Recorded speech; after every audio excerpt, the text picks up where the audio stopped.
What's up everybody, Tom here with another video. Well, this week is going to be big for stock market traders and investors. We'll be covering the latest news, the latest economic reports coming out this week, and on top of that, we'll be doing our technical analysis approach using our top-down method on the S&P 500, Nasdaq, volatility index, dollar index, and more to try to find out what the stock markets are going to be doing this week. So join me and the community together to find out what's going to be happening. I'm pumped for this one. It's going to be a big week of volatility. Stay tuned.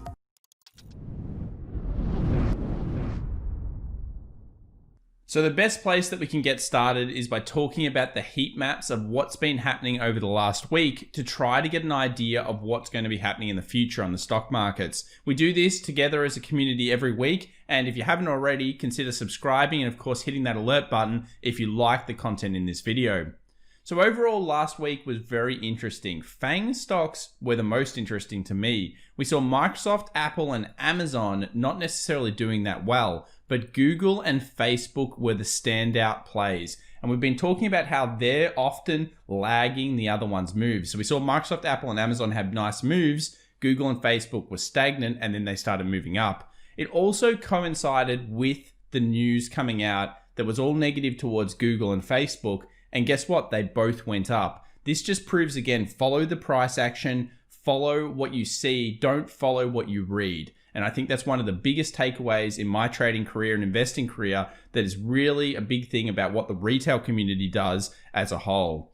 Intel, IBM, and Netflix had disappointing earnings, and it shows in their stock price. Netflix, in notable, is actually coming down to a fairly key level of support soon. So definitely check that out on the charts and have a look and make your own ideas on it. We'll be covering it in our Monday live analysis before the bell. If we take a look at the broader markets on Friday, it was pretty stagnant in terms of moves. We did see some buying into the close of the day. More notably, that Nasdaq was actually purchased a little bit into the close. Notice how the Nasdaq was down and then it was started to be purchased near the close.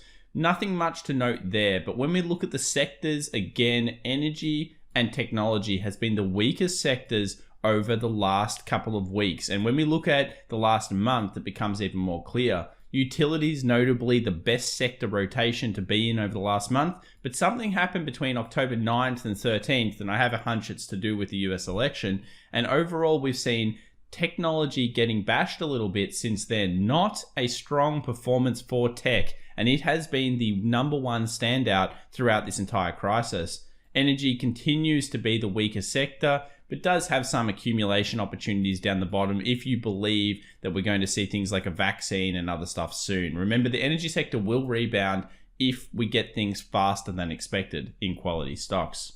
So this week's all about, of course, the busiest week of earnings in October's final hurrah. If we take a look at earnings reports, we can see here that we have some big ones.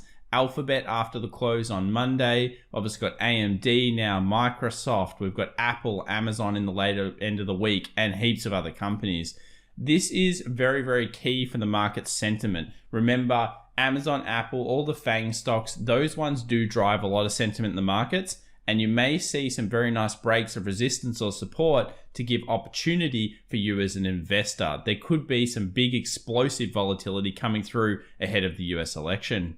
So let's get into the charts and talk about our thoughts for the week ahead, and where better to start than the fear index itself. So this is the VIX, the volatility index, or as we know it as, is the fear index. We are still trapped. Ahead of the election, we are trapped between 25 and 30 in terms of volatility index. Now, this is the interesting thing. A few people in the community have been mentioning to me, and I kind of agree with them, that we should see a spike in volatility into the election. So we're now sitting in the middle of nowhere. We're sitting in the middle of our channel pattern, which is here between the 30 and the 25. Do we this week start to see some volatility increase on the VIX that we can take advantage of? And then obviously ahead of the election, if we get through the 30 level, which is going to be a pretty significant break and close above, do we then travel the self-fulfilling prophecy to the 35? Well, the volatility index did have a big movement up last week, and then of course weakened off the resistance. So it's been a great trading pattern. But now that we're in the middle of the zone, do we see that volatility increase? I think it's certainly possible into the US election. It's going to be a volatile day. Things are close and maybe closer than everybody does think. Going over to copper. Copper is another lead indicator. We call it Dr. Copper here on the channel, and we do so because it gives us an idea of whether we think the markets are crashing or whether we think the markets are in recovery or corrective phase.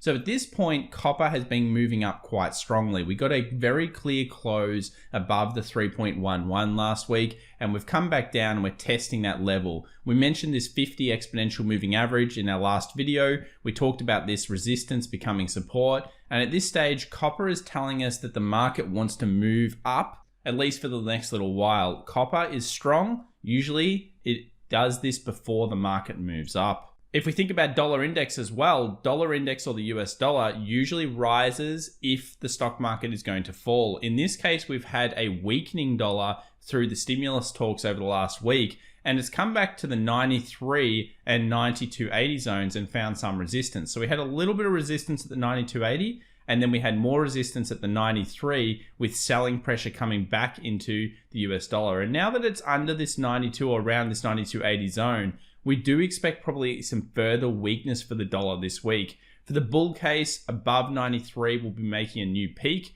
So what we'll have is we'll have our trough, we'll have our peak, we'll have our higher trough, and then at that point we would have our higher peak and a very significant 4-hour change of trend to the upside. And that would probably signal dollar strength back to the 93.84. Now, if we do see weakness though, and the market makes a new trough, so it makes a new low underneath this 92.50 zone, where do we think the dollar could go? 92. This is what happens with technical analysis and what happens with the market. They fill key zones. So when a zone is broken, it fills it. You'll notice we came back to the 20 exponential moving average, this red line here on the dollar index. And for now, it looks like the bears are firmly in control of dollar index this week. And you would think that dictates more to strength in the stock markets for the week ahead. If we're talking about put-call ratios, it's another contrarian indicator that we use a little bit. When put-call ratio gets really low in the market, what do we generally do? We look for potential selling opportunities. Right now, puts are on the rise in the market ahead of the election. We do expect that usually through these times that Wall Street likes to take advantage of the retail herd, and the retail herd buying more puts, usually that means they will not do that. They'll keep it in a range or push it higher. So optimism is always one of those big things in the markets, and right now we are seeing optimism come back in, and that is noticeable in the movements on the SPX. So let's do our top-down analysis right now on the S&P 500. So guys, what's happening on the monthly? Well, the monthly hasn't closed yet, but we will see it close this week. And the question is, do we have a bearish candle or do we have a bullish candle? So for now, it looks bullish on the S&P 500, the real market. When we go down to the weekly, you can really see that the momentum of the last week's move wasn't that great. In fact, momentum is slowing in terms of ranges on the market. There was some buying pressure near the close, but overall, considering the big weeks that we've had recently, this was a bit of a weaker week. We've now got two bearish candles coming off that 3,500 resistance, but this isn't very strong. They've got wicks on both ends. The long leg doji of last week followed on by a bearish candle, but with a wick rejection a little bit. Not too much to really note there overall. If we go down to a daily, this is where I think I've only got one moving average on here for a reason, and that is the 20 exponential. Notice that it comes down and it hits this level perfectly. The 34.20 zone has continued to hold up. So we've been talking about this 34.20, 34.30 area as a buying bullish opportunity where the bulls are going to try to regain the market. We also talked about how these daily close wicks being bearish looking, as in they look like shooting stars or pin bars, as many people will say, when they're cracked up against, as in the market makes new highs over these ones, it generally signals algorithms and other robots buying in. And why is that? Because many retail traders and many novice traders have their stop losses above these wickish candles. They take them as being negative candles. They place their stop loss above there. And when the market moves through, it becomes bullish. So at this point, we are looking relatively bullish off the level, but we're still stuck in a zone between the 3,500 and this 34.20. And I think the zone becomes most clear when we look at the Nasdaq. On the daily as well, the 20 exponential holding very well like it was before. So as long as the bulls remain in control above this level, we aren't going to see much bearish action. Now, if the market moves underneath this level, everything changes. So if we saw the market come back down this week, test 3420 due to disappointing earnings or volatility, it then broke and closed through, and then it comes and tests the 3420 from the bottom to the top, you'll have usually a 20 exponential moving average on the real market, the SPX here, acting as resistance at that point, and we would expect further selling pressure back down to these previous market structure supports over here in between the 33 kind of 50 to 33.40 zone. So overall, there is a case for bearish scenario, but it has to get through and close below 34.20. This is the main firing line between the bulls and the bears. If we're talking about what goes on in the week ahead from a smaller standpoint, and we go down to things like the 4 hour, I think it just becomes clear that there's not too much here in the 4 hour other than we make a new peak by breaking through here. Where most of the action is probably going to happen, it's on the 1 hour actually this week. We have this 34.80-ish zone, which was previous kind of peaks, and then we've got the trough over here, we've got the peak, we've got the higher trough, and then we're about to make a higher peak potentially on the 1 hour. And that usually signals a change of time frame trend on at least this time frame. And that would really signal more bullish buying pressure. If we think about that, and then we think about what's happening on the Nasdaq, and here's the Nasdaq on the 1 hour, similar things are occurring. The Nasdaq's even easier to trade right now though, because it loves 200-point increments. It's trading between the 11.6 and the 11.8 resistance. And then when it goes to 12,000, it's finding resistance. And we've spoken about this quite a lot over the last 2 weeks, how really for the Nasdaq, it's as simple as putting 200-point support resistances on and then watching it bounce off those levels each way. If it breaks to the new low, it goes to something like an 11.4, buying pressure happens. If it breaks below there, on the futures anyway, not this market, we'll probably expect a Nasdaq 11,200, and it becomes a fairly easy proposition. This is like a little double bottom if it breaks through and closes here on the 1 hour. So things are actually pointing towards the bullish case scenario here on several key indices. The S&P 500 is looking relatively bullish with the 3420 holding the buying support, and the Nasdaq is looking relatively bullish as well. But again, the 11.6, if it closes below there, tests from the bottom, down to the 11.4, or maybe even down to the 11.2. So anything's possible, but that's the beauty of earnings week. That's the beautiful thing about when you're trading in the market. There's always a critical level that's reached before these announcements occur.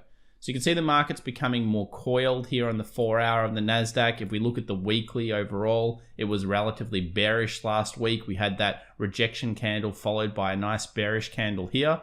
And I think that at this stage, it doesn't look like the Nasdaq is as strong as the others. Again, hitting the 20 moving average here on the daily. Everything looks very similar to the SPX, but it's trapped in a more confined range, and that's probably the most important thing. So 20 moving average currently holding both these indices.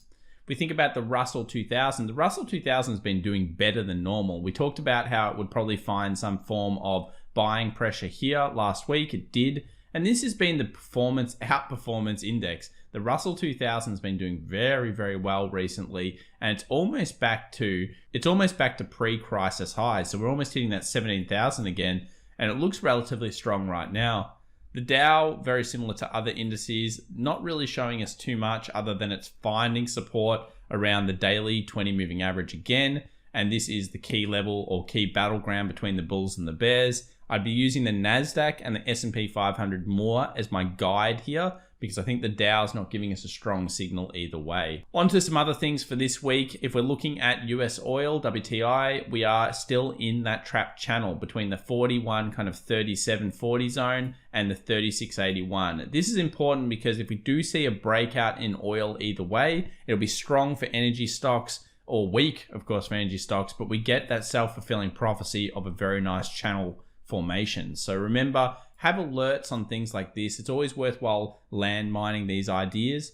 It's always worthwhile setting up these ideas and having them ready just in case you need it. Amazon, another one of the things that's announcing this week. Here's a 4-hour chart for Amazon. Back into market structure, similar to Apple. They're all sitting in this market structure right now. and I expect them to probably sit in it until we see an announcement, or until maybe another big tech company that does an announcement paves the way in terms of optimism or pessimism in the market. Take a look at Netflix as well. It's worthwhile considering the patterns on that. If you're looking at economic calendars, we have the CHF, Euro, Great British Pound, daylight savings changes for people around the world, New Zealand bank holiday, and a decent amount of little bit of monetary statements around the world. On Thursday, we do have advanced GDP for the US, and that's expected to be a massive number, as in 32% gain. But just remember, everyone expects these kind of things. We do know what the GDP is going to be usually ahead of the time, and the market knows as well. So don't really read into these crazy numbers, even though they'll be written in every single newspaper around the world, and everyone will make a massive deal out of them. The market is well aware of what's going on